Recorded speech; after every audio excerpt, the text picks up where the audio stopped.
5월은 가정의 달이라고들 우리가 이렇게 알고 있죠. 5월 5일에는 어린이날이 있고 5월 8일에는 어버이날이 있습니다. 그리고 이태리에서도 오늘이 어머니의 날이기도 합니다. 여러분, 가정은 중요합니다. 이걸 말해 뭐합니까? 그죠? 굳이 설명하는 게 더 구차하다 할 정도로 가정은 중요합니다. 가정이 무너지면 국가의 장래도 어둡고 우리 모든 사회도 어두울 수밖에 없습니다. 가정은 부모를 통해 최소한의 알아야 될 교육이 일어나는 곳이고, 최소한이긴 하지만 또한 가장 중요한 것을 배우는 곳이기도 합니다. 우리가 대학에서 배우는 건 사실 몰라도 사는데 문제가 되지는 않습니다. 좋은 직장을 가지냐 못 가지냐의 문제이지. 근데 가정에서 배워야 할 것들을 배우지 못하면 그러한 것들로 인해서 사회에서 문제를 일으킬 수밖에 없습니다. 그리고 자녀는 부모를 공경함을 통하여서 어떤 사회의 권위에 대해서 어떻게 공경하고 지도를 받아야 하는지에 대한 권위의식을 가지게 되고, 또한 부모를 통하여서 하나님을 어떻게 섬겨야 하는지에 대한 그 권위가 무엇인지 실물로 알게 됩니다. 최근에 한국 사회에 일어났던 좀 속상한, 좀 사회적 공분을 살 만한 이런 일들 가운데, 최근에는 학교를 안 가서 그런지 좀 이런 뉴스들이 좀 뜸한데, 한동안 학원 폭력 심각한, 그냥 친구들끼리 좀 치고받고 싸운 게 아니라 범죄라 할 만큼, 아니 어른들이라도 그렇게 잔악하게 할 수 있었을까 할 만큼의 학원 폭력 문제들이 있었습니다. 여러 사건들이 있었죠, 그죠? 한 명을 두고 정말 몇 시간씩 이렇게 두들겨 패가지고 너무 그냥 보고 있기도 힘들 만큼 그렇게 처참한 일들을 일으켰는데, 사실 옛날에 학원 폭력이라고 함은 그냥, 그죠? 좀 힘이 센 친구가 있는데 그냥 그 친구를 통해서 보통은 질서가 딱 유지가 됩니다, 그죠? 여자 학교는 모르겠지만 남자 학교는 보통 그렇습니다. 그렇게 질서가 유지가 되는데, 지도 나랑 같은 학년인데 왜 내가 지 말을 들어야 되나 하면서 한번 좀 덤벼보고 싶은 용기가 있는 친구들이 한 번씩 있단 말입니다. 그러면 그 반의 통념상 그냥 짱이라고 불리는 그 친구에게 보통은 덤비지를 않는데, 한번 좀 덤벼보고 싶어가지고 호기롭게 덤볐다가 어린 혈기에 서로 치고받고 하다 보면은 한 놈이 좀 많이 때리고 또 다른 한 친구가 좀 많이 맞고, 이러다 보면 어떻게 됩니까? 부모님이 학교를 찾아와서는 사정을 하며 빕니다. 그리고 뭐라고 말하죠? 죄송합니다. 제가 잘못 가르쳐서 그런 거니 저를 보고 좀 봐달라고. 혹이라도 우리 애한테는 그런 모습 안 보여주고 그냥 부모로서 어쨌든 맞은 그 아이에 대한 그 책임에 대해서 좀 우리 아이를 용서해 주길 바라는 마음으로 이럽니다. 그러면 자녀들이 부모의, 그 아버지의 그 무릎 꿇은 모습을 보고 마음에 좀 찔림이 있어서 다시는 그런 나쁜 짓을 하지 않고 죄를 뉘우치기도 하고요. 그죠? 근데 최근에 일어났던 몇몇 사건들에서는 좀 다른 양상을 봅니다. 뭐냐 하면 부모가 나서서 뭘 잘못했냐고. 아니, 돈 물어주면 될 거 아니냐고. 돈이 얼마나 많아서 그런지 모르겠지만 가진 힘으로 사과를 먼저 하거나 좀 그 피해자에 대한 어떤 사과나 그 아픔에 대한 위로보다도 그냥 잘잘못을 먼저 따지고 변호사부터 선임하고 이런 모습들을 봅니다. 참 이런 모습을 볼 때에 사실 부모가 자녀의 일거수를 다 통제하고 관리할 수는 없기는 합니다만은, 우리는 그 모습들을 볼 때 참 그 부모의 그 자녀이다라며 혀를 찰 수밖에 없는 것이죠. 여러분, 사실 가정은 하나님이 세상을 지으시고 사람이 이 땅에 존재케 하시기 위해서 하나님께서 선택하신 아주 중요한 제도입니다. 하나님께서 세상을 지으시고 처음으로 생겨난 사회 제도가 바로 가정이죠. 그죠? 아담이 지어진 이후 얼마 안 돼서 하나님은 아담의 독처하는 것이 좋지 않아서 배우자 하와를 만들어 주셔서 가정을 통해 생육하고 번성하게 하셨습니다. 인간이라고 하는 그 한자의 뜻이 뭡니까? 사람과 사람 사이라는 말이죠. 그죠? 그 인간이라고 하는 한자의 말 뜻처럼 사람은 누구나 다 사회적 존재로 살아가야 합니다. 혼자서는 살 수가 없습니다. 이 사회적 존재로 나아가는 첫 번째 하나님께서 주신 사회의 가장 중요한 그 세포 구조가 바로 이 가정이라는 것이죠. 그래서 여러분, 하나님은 이 가정을 통하여서 부모가 자녀에게 공경받아야 할 것을 말씀하고 가르쳐 주십니다. 왜 그럴까요? 왜 하나님은 자녀들에게 부모를 공경하고 순종하라는 명령을 통하여서 부모의 권위를 세워주시고 그렇게 하실까요? 그것은 바로 부모에게 권위가 필요하기 때문입니다. 그것은 하나님께서 세우신 가정이라는 제도를 통하여서 부모의 권위를 주시고 그 부모의 권위를 통하여서 하나님께서 기뻐하시는, 하나님께서 옳게 여기시는 일들이 전파되고 가르쳐지도록 하기 위해서입니다. 주의 교훈으로 양육하기 위해서는 권위가 필요합니다. 그렇죠? 여러분, 목사도 연약하고 똑같은 사람 아닙니까? 그죠? 그래서 하나님께서 부족하니까, 좀 모자라니까, 좀 떨어지니까, 그래서 하나님께서 특별한 권위로 지켜주시는 거죠. 왜? 그 하나님께서 지켜주시는 특별한 권위가 없으면 똑같은 사람인데 뭘 가르치고 뭐 전하겠습니까? 그죠? 그러면 하나님의 말씀을 바르게 전할 수 없기 때문에 하나님께서 권위라는 것으로 지켜주시는 거죠. 비슷한 논리로 하나님께서는 부모에게 권위라는 것을 주시기 위해 자녀에게 순종하라는 명령을 주신 거죠. 왜냐하면 이 가정에서 부모를 통하여 하나님께서 가르치고자 하는 중요한 주의 교훈이 있기 때문입니다. 그래서 하나님은 부모에게 권위를 주시기 위해 자녀들에게 부모에게 순종하라는 명령과 함께 동시에 약속, 내가 땅에서 잘되고 장수할 것이다라고 하는 귀한 축복의 약속을 함께 주신 것이죠. 오늘 1절을 보시면 자녀들에게 주 안에서 부모에게 순종하라고 명령하고 있습니다. 여기서 사용된 자녀라는 단어는 그냥 어린 아이들을 뜻하는 단어가 아닙니다. 그냥 부모와 자녀라고 할 때 이 관계성 속에서 나오는 모든 자녀들을 일컫는 말이죠. 그래서 사실은 이 자녀들아 할 때 이 자녀라는 말은 우리 모두가 해당하는 겁니다. 뭐 몇 세 이하로 자녀다 이가 아니라 부모를 통하여서 태어난 사람들은 다 자녀인 것이죠. 이 자녀들에게 하나님께서 주시는 명령이 뭐냐 하면은 자녀들은 부모에게 순종해야 한다는 겁니다. 1절 말씀처럼 하나님께서는 이것을 옳게 여기십니다. 이 옳다라는 단어의 뜻에는 그 선한 것이다, 좋은 것이다, 이런 의미가 있죠. 그러니까 이제 우리 말에서는 옳음과 좋음은 사실 조금 구분이 돼요. 그죠? 근데 이 서양 어권에서는 옳음이 사실은 좋은 거죠. 옳은 게 좋은 거죠. 그 영어에 보면은 그 미녀를 지칭할 때 사용하는 단어가 하나 있어요. 뭐죠?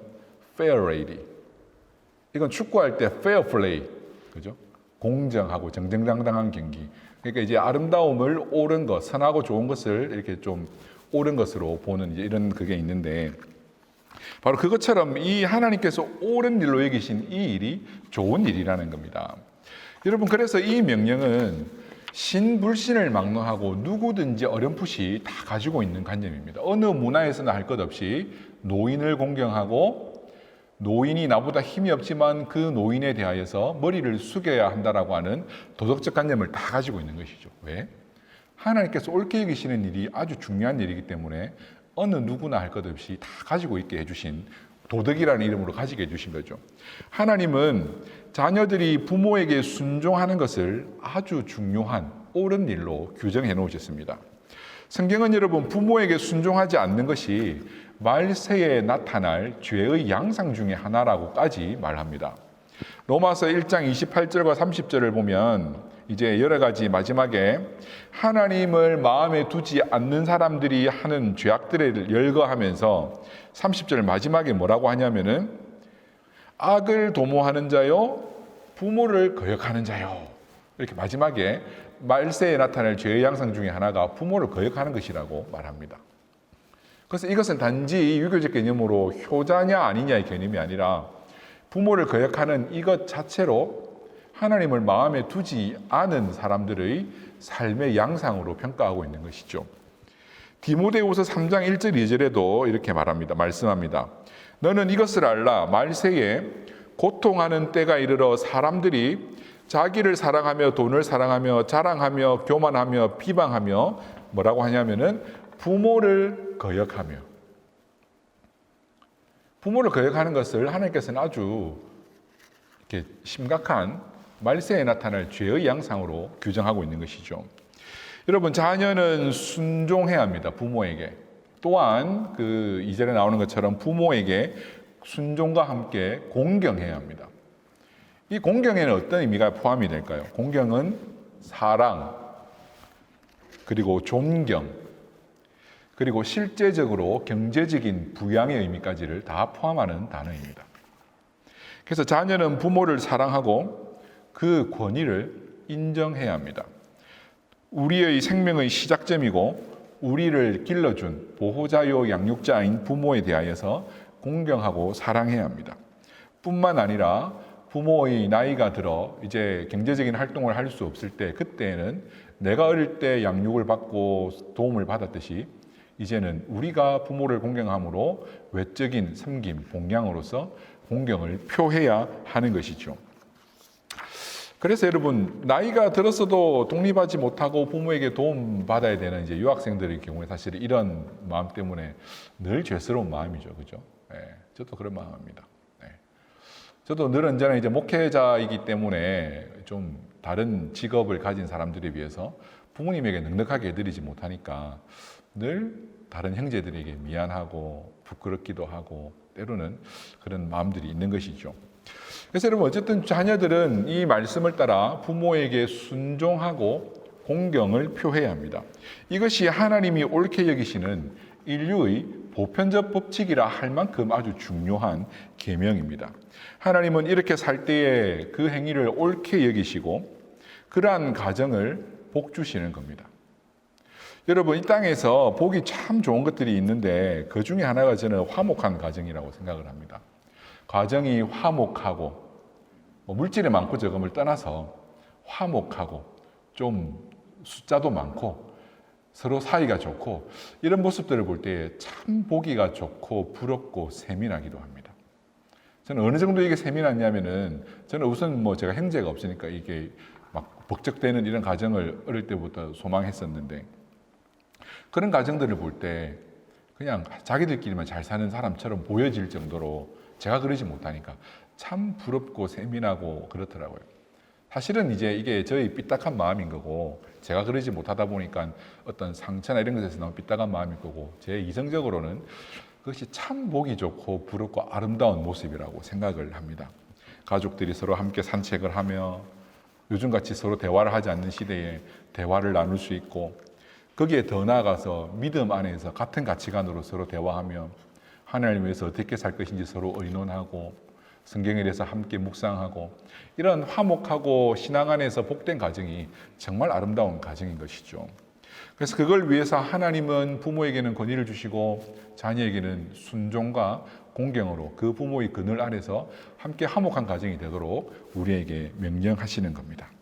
그래서 비록 넉넉하진 않아도 이런 아름다운 가정의 참된 모습이 여러분들의 가정에 있기를 바라며 또한 앞으로 가정을 세워야 할 여러 청년들에게 이런 가정을 꿈꾸고 기도하며 소망하시기를 축원합니다. 그러면 여러분, 부모에게 순종해야 하는데 이 순종은 어렵잖아요. 그죠? 별 어려운 일이 아닐 때는 어렵지 않은데 때로는 어려운 일로 다가올 때도 있습니다. 부모에게 항상 순종해야 하는 것일까요? 그냥 부모의 말이면 무조건 복종해야 할까요? 부모에게 순종해야 하는데 사실은 전제 조건이 있습니다. 부모가 사실은 자녀를 소유하고 있는 것은 아니죠. 하나님이 각자의 영혼의 주인이 되신 줄로 믿습니다. 믿으시죠? 자녀의 삶의 주인도 하나님이시고 우리의 삶의 주인도 하나님이십니다. 그래서 우리의 모든 순종과 복종의 대상은 사실은 하나님 외에는 없는 줄로 믿습니다. 그러면 왜 부모에게 순종해야 합니까? 오늘날은 교육이 학교에게 다 맡겨져 있죠. 그죠? 비교적 아주 어린 시절부터 사회 교육 제도를 통해서 교육을 받습니다. 하지만 과거에는 대부분의 교육은 가정에서 이루어졌습니다. 그래서 부모가 가장 중요한 선생님이죠. 우선은 아주 일반적인 삶의 지혜를 배웁니다. 어떻게 하면 사람들이 미워하는지, 어떻게 하면 사람에게 피해를 안 끼치는지, 어떤 사람은 조심해야 하는지, 어떤 사람은 가까이 해야 되는지, 이런 많은 경험들을 통하여서 부모에게 그것을 배우고, 먹어야 할 것, 먹지 말아야 할 것, 가야 할 곳, 가지 말아야 할 곳, 이런 여러 가지 것들을 부모를 통해 배웁니다. 더 나아가서 사회에서 통용되는 관습들을 배웁니다. 우리 사회는 이런 약속들을 가지고 있기 때문에 이러한 행동을 네가 하게 되면 사회에서 어울려 살아갈 수가 없다. 그러니 이런 사회적 관습 정도는 좀 익혀야 한다라고 어릴 때부터 양육받습니다. 더 나아가 가장 중요한 교육이라 할 수 있는 신앙의 교육을 가정에서 받습니다. 하나님은 우리를 양육하시기 위하여서 선택하신 방법이 있는데 그것이 바로 부모라고 하는 어떤 수단이죠. 하나님은 부모를 통해 신앙을 전수하게 하십니다. 물론 이제 오늘날의 시대에는 특히 우리 한국 사회에는 기독교가 오래전부터 자리 잡고 있던 문화가 아니기 때문에 자녀와 부모의 신앙이 다른 경우가 훨씬 더 많습니다. 그렇죠? 그래서 부모에게 신앙의 양육을 받기는 힘든 경우도 많습니다. 하지만 성경이 기록되었을 당시, 특별히 십계명이 기록되었을 당시의 배경을 본다면 구약의 이스라엘 성도들은 부모가 율법을 전수받고 모세로부터 전수받고 그것을 자녀에게 다시 전수하는 것이 율법 교육의 유일한 방법이었습니다. 그래서 부모에게는 신앙을 전수하고 삶의 중요한 규범들, 율법들을 전수해야 할 중요한 의무가 있었던 것이죠. 그래서 하나님은 하나님의 말씀을 가르치는 선생으로서 부모를 택하셨기 때문에 그 부모에게 그에 걸맞는 권위를 주신 겁니다.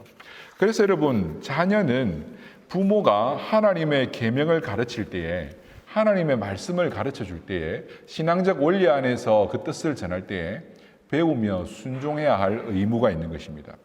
주 안에서 순종한다는 말은 부모의 잘못된 가르침에도 순종을 해야 한다는 말은 아닙니다. 그것은 같이 망하는 길입니다. 혹 잠시 오해가 있고 서운함이 있다 할지라도 하나님께서 기뻐하시지 않는 잘못된 가르침을 전할 때에 싸워서는 안 되죠. 좀 이따 이야기할 겁니다. 싸워서는 안 되죠. 하지만 순종도 할 수는 없는 겁니다. 그건 하나님에게 바쳐야 될 순종보다 더 높은 순종, 우상이 되는 겁니다. 그리고 그것은 같이 망하는 길입니다. 최근에 어떤 동영상을 봤어요. 유튜브에서. 이제 그 어떤 사람이 주차를 너무 좀 잘못해 놓아가지고 한참을 기다려줬는데 이제 주인이 차주가 나오길래 좀 비켜달라고 했더니 그냥 지나가면 되지 거기를 못 지나가서 그러냐고 적반하장으로 이제 화를 내더라고요.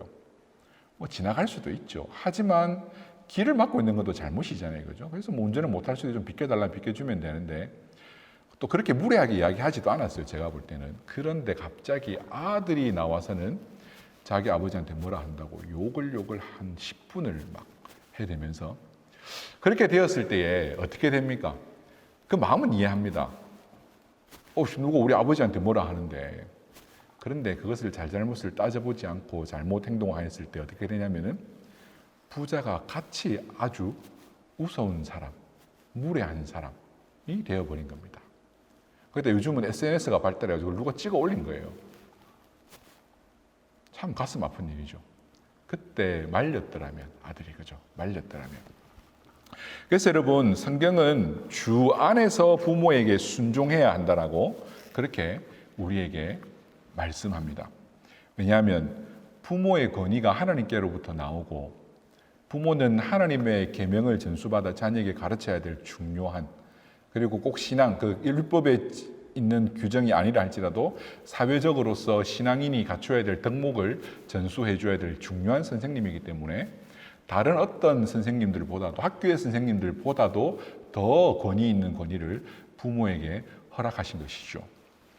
그래서 여러분 부모는 청지기로서 하나님의 자녀를 자기 자녀가 아니라 하나님의 자녀로 키워내야 될 그 권위를 가지고 하나님의 자녀로 키워내야 될 중요한 의무를 가진 사람이라 할 수 있겠죠. 4절 말씀에는 부모의 의무가 나옵니다. 이는 부모의 의무이기도 하고 어떻게 하면 좋은 부모가 되어서 자녀들에게 존경을 받을 수 있는가 하는 방법이기도 합니다. 4절에 이렇게 말씀하죠. 부모는 자녀를 노엽게 하지 말고 주의 교훈과 훈계로 양육하라. 이 주의 교훈과 훈계로 양육할 때 자녀에게는 순종할 어떤 절대적인 그 의무가 규정이 되는 것이죠. 내가 듣기 싫어도 이 명령에는 무조건 순종해야 되는 겁니다. 주의 교훈과 양육, 교양으로 훈계로 양육할 때는 말입니다. 자녀를 노엽게 한다는 것은 화나게 한다는 말이죠. 그렇죠? 언제 자녀는 화가 나겠습니까? 부모님 때문에. 부모님의 가르침을 납득하기 힘들 때, 부모의 가르침이 언행에 불일치할 때 등등 뭐 이런 부분에 있어서 억울하다 느끼고 왜 나한테만, 아니면 부모가 내 마음을 몰라준다라고 얘기할 때 뭐 이런저런 모습들 때문에 자녀들은 화가 납니다. 근데 이 모든 것들을 다 정리해 보면 결국 뭐냐 하면은 부모가 자신의 훈계로 자녀들을 강요할 때에 자녀들은 화가 날 수밖에 없습니다. 이건 누구만의 잘못이 아니라 아주 비일비재한 그냥 보편적인 현상이죠. 부모도 연약하고 아직까지 완전하지 않기 때문에 이런 모습은 사실 있을 수밖에 없습니다. 그래서 하나님께서 말씀하시는 거죠. 이런 자녀를 화나게 하는 이런 양육, 자신의 교훈과 훈계로 양육하는 것이 아니라 오직 주의 교훈과 훈계로 양육하라는 겁니다. 공부 못한다고 공부하라고는 온갖 화를 내면서 양육하지만 정작 주의 말씀을 어길 때에는 화를 내지 않는 뭐 그런 잘못된 방법이라든지 이런 여러 가지 억압하거나 강하게 요구하는, 내가 원하는 것이 아닌데 그것을 부모라는 이름만으로 폭압적으로 강요할 때 자녀들은 화가 날 수밖에 없는 거죠. 그래서 부모는 항상 자신의 훈계가 아니라 주의 교훈과 훈계를 잘 익혀서 자녀들에게 가르쳐야 될 의무가 있는 겁니다. 왜? 신앙을 전수해야 될 선생님이니까요. 그래서 주의 교훈과 훈계를 잘 익혀야 됩니다. 그래서 교훈이라는 말은 해야 할 것을 가르치는 것이라면 훈계는 해서는 안 될 것을 가르쳐 주는 겁니다. 그러니까 무엇을 해야 하는지를 가르쳐야 되고 하지 말아야 할 것을 가르쳐 주는 것이죠. 근데 여러분, 오늘 저는 이 교훈의 의미를 조금 더 부각하기 위해서 역사적 배경들을 좀 설명을 드리려고 하는데요. 우리 이전 성경에는 이게 주의 교훈 아니고 주의 교양이라고 이제 번역이 되었던 적도 있습니다. 주의 교양. 이 교양 혹은 지금 번역대로 이 교훈은 무엇을 의미하는 걸까요? 이 교훈이라는 단어로 사용된 헬라어 단어가 파이데이아라는 단어입니다. 파이데이아. 혹시 대학에서 이게 교육학을 들어보셨던 분들은 파이데이아라는 단어 들어보셨을 수도 있는데, 이는 그리스 철학자들의 시대 있지 않습니까? BC 한 4세기부터 한 1세기 될 때까지 무렵에, 1세기 전이죠. 그러니까 그 기원전이 끝날 그 무렵 한 4세기 정도 동안 그 헬라 제국의 시대에, 헬라 문화가 왕성했던 그 시대에 그 당시 사회의 이상에 걸맞는 귀족 계급 혹은 엘리트 계급들을 위한 양육이 파이데이아라는 것이었습니다. 이것이 이제 중세 사회에서는 뭐 기사도 정신 같은 거 있지 않습니까? 그죠? 혹은 영국에서는 어떤 젠틀맨, 신사도라고 하는 어떤 그런 것처럼 그 사회의 중요한 귀족들, 엘리트들이라면 반드시 알아야 될 덕목들을 가르치는 것이 파이데이아라는 교육입니다. 이 파이데이아라고 하는 것은 그냥 먹고 살기 위한 직업 교육, 어떤 실용적 교육과 구분되는 의미로서 하층민들이 단지 먹고 살기 위해 직업 교육만 받는 것에 비해 이 헬라 시대의 귀족들은 좀 고위층이라고 생각하는 사람들은 이 파이데이아 교양 교육을 통하여서 그 사회가 지향하는 아주 우수한 어떤 덕목들을 갖추도록 교육을 했던 것이죠. 로마 시대에는 이것에 더하여서 헬라 문화와 언어들을 익혀서 그 당시 로마 제국이 뻗쳐나갈 때에 전 세계적 시민, 그러니까 코스모폴리탄으로서 덕목을 갖춤과 거기에 로마의 법을 잘 익히고 갖춘 그런 아주 그 자유시민 있지 않습니까? 노예 계급과 구분되는 자유시민으로서의 어떤 그런 덕목들을 가르치는 것이 파이데이아의 의미였죠. 그것이 교양이었죠. 그러다가 이런 교육적 전통이 흘러내려오다가 이제 중세가 되면 대학들이 생겨납니다. 제가 기억하기로는 이제 제일 먼저 생겨난 대학이 이제 볼로냐 대학인데, 맞죠? 네, 볼로냐 대학이 역사상 처음으로 생긴 대학인데, 이러면서 이제 대학들이 유럽에 생겨나기 시작합니다. 뭐 프랑스의 파리 대학이나 뭐 이제 영국의 옥스퍼드 대학이나 이런 대학들이 생겨나가면서 그 대학에서 어떤 전공을 선택하든 그 전에 배워야 되는 자유교과 과목, 그러니까 리버럴 아츠라고 그러는데 영어로는 그러니까 자유 과목, 자유민들이 배우는 과목이라는 거죠. 자유롭게 선택하는 과목이라는 말이 아니라 로마 이 배경에서부터 나왔던 자유민들이 배웠던 교육이라는 의미에서 liberal arts를 이제 어떤 과목을 전공하든 그 전에 가르치는 겁니다. 중세 대학의 이제 각 학교별로 그 지역의 특성상 전문 과목들이 달랐어요. 볼로냐 대학 같은 경우에는 상대가 발달을 하고 그 상업이 중심지니까, 프랑스 파리 대학은 예술이나 신학 같은 학문들이 발달을 하고, 옥스퍼드 같은 경우는 좀 나중에 이제 철학이나 이제 과학과 같은 이런 것들이 이제 발달을 해 나간단 말입니다. 그래서 이제 어떤 전문 과목을 배우더라도 그 이전에 반드시 배워야 할 자유민들의 자유교과 과목, 그것이 오늘의 의미로는 이제 인문 과목이라고 할 수 있는데, 이런 것들을 가르침으로써 어느 대학이든 어떤 전공이든 최소한의 그 사회 식자들이 가져야 될 교양을 배우게 했던 것이죠. 그래서 이제 이런 개념들이 사실은 오늘 대학이 전공 과목과 교양 과목이 있죠. 이 전통에서부터 사실은 나온 거예요. 거슬러 올라가서 파이데아에서부터 나온 것이라 할 수 있죠. 그래서 여러분 이 자유교과 과목을 배운 이후에 이제 법을 공부할 사람들은 법을 전문으로 배우고, 의학을 공부할 사람들은 의학을 배우고, 혹은 신학을 배우고 철학을 배우고 이렇게 하는 겁니다.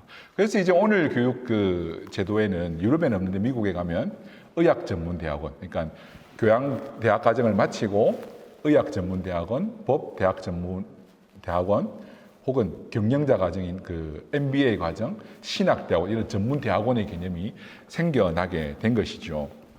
자, 그래서 어쨌든 이 중세 대학에서는 이 자유교과, 오늘날 우리가 알고 있는 교양 과목, 이 교양이라고 하는 것을 가르쳤는데, 이 로마 시대에 생긴 자유민의 개념에서부터 나온 것인데, 반드시 서민들과 구별되는 자유시민이 되기 위해서는, 인문학을 능통한 그런 학자가 되기 위해서는 반드시 배워야 할 과목들로 교양 과목을 지정한 것입니다. 이 중세 자유교과 과목에는 혹시 들어보셨는지 모르겠습니다. 삼학사과로 이루어집니다. 삼학사과. 삼학은 라틴어로 트리비움, 그러니까 세계의 길이라는 거죠. 자유민으로 나아가기 위한 인문의 길로서 세 개의 길이 있다. 그리고 사과는 꽈드리비움, 네 개의 길에 대해서 네 과목을 이야기합니다. 그래서 이 인문의 기초 과목이 뭐였냐면, 트리비움이 뭐였냐면은 문법, 주로 라틴어죠. 문법, 그리고 논리학, 이 문법을 가지고 어떻게 논리적으로 전개해 나갈 수 있는가. 거기다가 웅변을 잘해야 되는 수사학. 그래서 이 당시에는 문법과 논리학과 수사학을 잘 갖춘 사람들이 똑똑한 사람이에요. 그래서 정치를 할 수 있으니까. 그래서 이 삼학을 배우고 난 이후에는 사과, 꽈들이 비움을 배우는데, 그게 뭐냐 하면은 산술과 기하학, 수학입니다. 산술은 숫자만 다루는 그냥 순수 수학이고, 기하학은 도형을 익히는 산술과 기하학, 그리고 음악과 천문학, 이렇게 7과목이 중세 대학의 교양 과목이었던 것이죠. 이것을 마쳐야만 전문적인 학문의 길로 나아갈 수 있었던 겁니다. 이렇게 이야기를 하니까 이제 우리 대학에서 왜 교양 과목으로 국어도 배우고 뭐 이런저런 것들 배웠는지 조금 이해가 가십니까? 이게 사실은 아주 오래전부터 있어 왔던 이 파이데이아 교양 교육에서부터 쭉 이어나온 오늘날 실천되고 있는 어떤 그 대학의 배경이라 할 수 있습니다. 자, 정리를 하면 교양이란, 이 교훈이란 그 당시 사회에 어떤 아주 인류 시민이 되기 위해 갖추어야 될 어떤 직업교육, 어디서 배워오는 직업교육보다 좀 더 우월한 것으로서 인류 시민이 되기 위해서 반드시 배워야 되는 교양이었단 말입니다. 이 교양은 주로 어릴 때는 집에서 배웠을 것이고, 나중에 대학이 생겨나면서 대학에서 그것을 배워갔던 것이죠. 그러면 오늘 우리 말씀에 나오는 이 주의 교양, 주의 교훈은 무엇이겠습니까? 결국 하나님 나라 백성, 하나님 나라 시민으로서 살기 위해 반드시 배워야 할 주의 교양이 있다는 거죠. 신앙적 교양. 기도는 어떻게 해야 되는지, 힘든 일을 만났을 때는 어떻게 해야 되는지, 가난한 이웃을 만났을 때는 어떻게 해야 되는지, 교회 생활은 어떻게 해야 되는지 등등. 이런 주의 교양이 있는데, 이 주의 교양을 어디서 배운다는 거죠? 가정에서 부모를 통해 배운다는 겁니다. 그래서 하나님은 부모에게 이런 교양을 전수하기 위한 중요한 권위를 주신 것이죠. 그래서 자녀는 부모에게 이 권위에 대하여서 공경하며 그 가르침에 대해 순종할 수 있어야 됩니다. 여러분, 아무리 학교 교육이 발달했다고 하지만 가정에서 어릴 때 배우는 이 가정교육, 이 신앙의 교육은 정말 중요합니다. 어떤 그 연구 자료가 있는데 뭐냐면 그 경제적으로 상위에 있는 사람들과 하위에 있는 가정들을 비교를 했더니 36개월 정도의 언어 능력에 있어서 한 3배, 4배 정도의 차이가 나더라는 거예요. 제일 경제적으로 어려운 쪽에 있는 아이들하고 경제적으로 부유한 집안의 아이들하고 언어 능력에 있어서 월등한 차이를 보이더라는 거죠.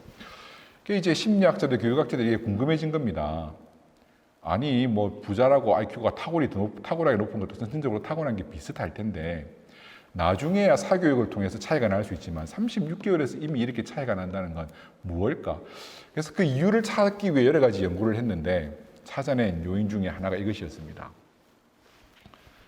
부모와의 대화의 질을 통해 그 아이의 언어 능력이 탁월히 달라졌다는 거죠.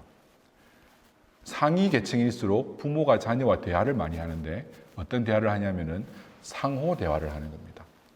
그냥 이거야 하고 가르치고 끝내는 게 아니라 부모가 자녀의 말을 들어주고 반응해주고, 그리고 여기서 하나 더 중요한 요인이 있었는데 그것은 뭐냐면 상위 계층일수록 부모가 자녀에게 긍정적인 말을 많이 해주더라는 겁니다.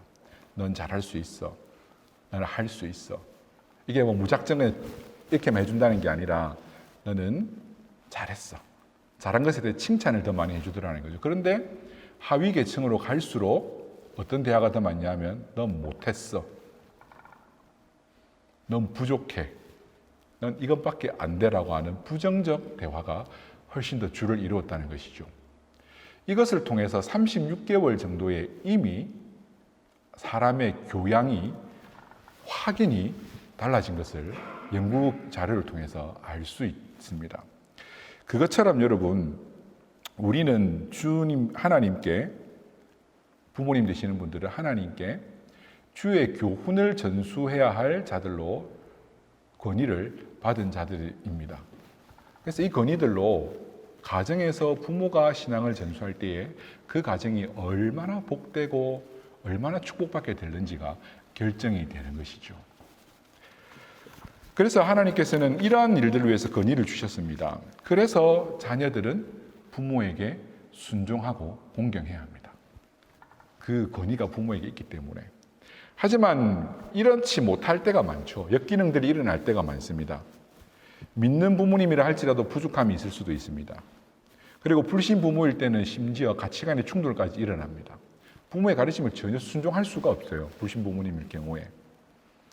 이럴 때에도 크게 도덕적으로 문제가 되지 않는 것이라면 순종해야 하는 것이, 부모의 삶에 언행일치가 일어나지 않는다 하더라도 순종해야 하는 것이 자녀에게는 의무로 규정지어져 있습니다. 왜냐하면 혹 부족하다 하더라도 훨씬 더 긍정적인 가르침들이 삶에서 더 많기 때문에 하나님께서 그 권위를 지켜주시는 것이죠. 그리고 더 하나, 비록 순종하지는 못한다 할지라도 때에 따라서, 그러니까 내 의지가 약해서가 아니라 가르침이 잘못되어서 때로는 순종하지 못할 때라 하더라도 한 가지 의무가 남아있죠. 그게 뭐죠?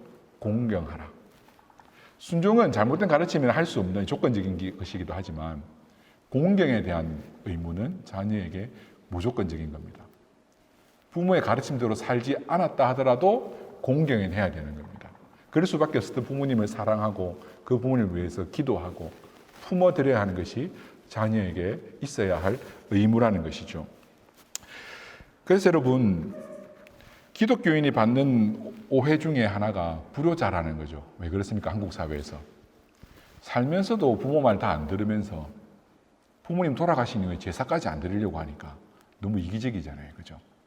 세상의 자녀들은, 그러니까 한국 사회의 비기독교인 자녀들은 살아생전에 불효자에서도 돌아가시고 난 이후에라도 지극정성 제사밥이라도 차려드리는데 그게 효과가 있다는 의미야. 부모님들이 여기기에.